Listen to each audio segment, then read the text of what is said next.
Today, we're looking at Jaxson Robinson, 6'6", 190-pound swingman, 2'3", from Kentucky. He's been around. He spent a couple years at BYU, he's at Arkansas, he's at Texas A&M.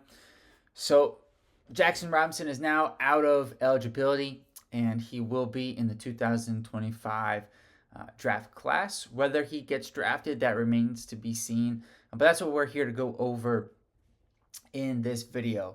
And the overview for Robinson, he is a tough shot maker, specifically from the three-point line. He shot 37% from three on nearly 7 attempts. He likes to shoot a lot of them off the dribble. He's fairly effective at doing so. He averaged 13 points to go along with 3.5 rebounds and about 2 assists.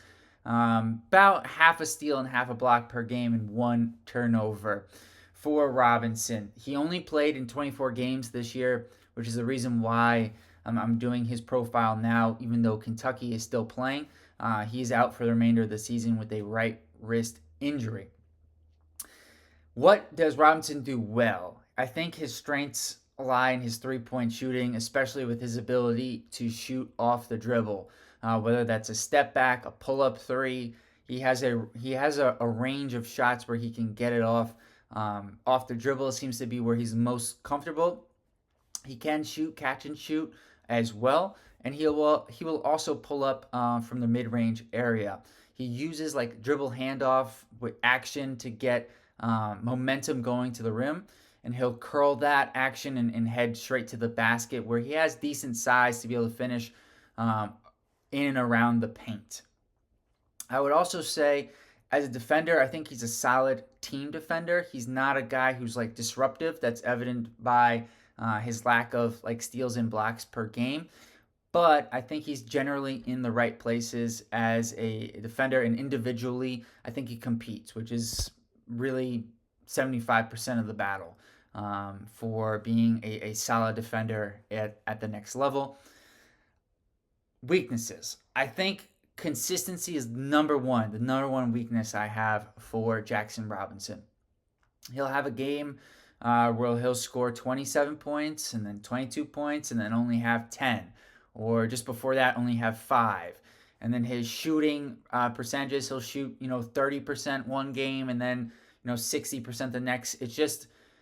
There's just not a lot of consistency with his shot making, which I think goes into my next weakness for Robinson, which is his shot selection, which at times this season I know he's a tough shot maker, which makes some of this criticism a little bit difficult, but at the same time, because he wasn't hitting at a tremendous clip, 37% from three is just fine. 43% from the field is okay. I just felt like there's too much fluctuation in his performance. I understand this Kentucky team was well balanced, and that had something to do with his fluctuation in terms of the amount of points per game. But I don't think that has anything to do with his percentage, with the amount of shots he would hit or not hit on a given basis. I think even with the amount of guys on Kentucky, you could see his overall production fluctuate, but his efficiency should have remained relatively stable. And that to me was something that I noticed going through some of his games in the past. I also think he is like an average athlete. I don't think he's a great athlete, and that's something that could give him problems at the NBA level.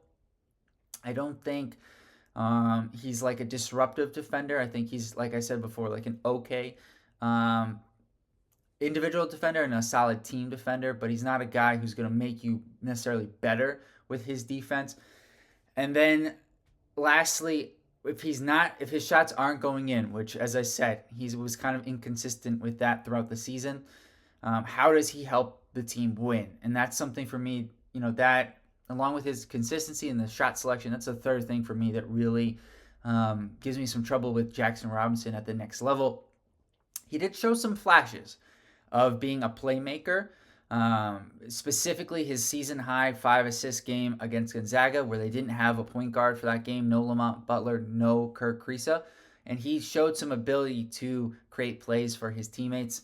But it wasn't something where we saw consistently throughout the season. And I understand most of the time he was playing off the ball, especially when Butler was available. But I feel like as a guy who I'm looking at the next level, his shooting wasn't consistent enough. So I'm looking at where else he impacted the game. And I didn't find enough consistency in that aspect of his game. So for me, in terms of like draft comps, I see like as a ceiling for him, somebody like Karis LeVert, who was a bit more efficient but didn't take as many threes in college. The big difference though is the playmaking. LeVert was a much better playmaker coming out of Michigan, so I think that's like his high end ceiling. Can he develop and become a guy like Karis LeVert? And I think the floor is a guy who ultimately plays most of his time like in the G League or overseas. So would I draft Jaxson Robinson? I would say as of March 27, 2025, the answer would be no.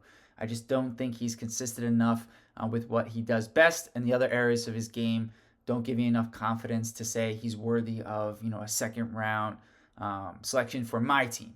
Now, do I think he could be drafted? Certainly. I think he could go somewhere between in the back half of the second round, 45 to 60, where I would think he could end up landing. But I'm curious, what do you guys think about Jaxson Robinson? Where do you see him being drafted? And how do you see his NBA career unfolding? Please subscribe to the channel, give this video a like, and I'll see you guys next time. Peace.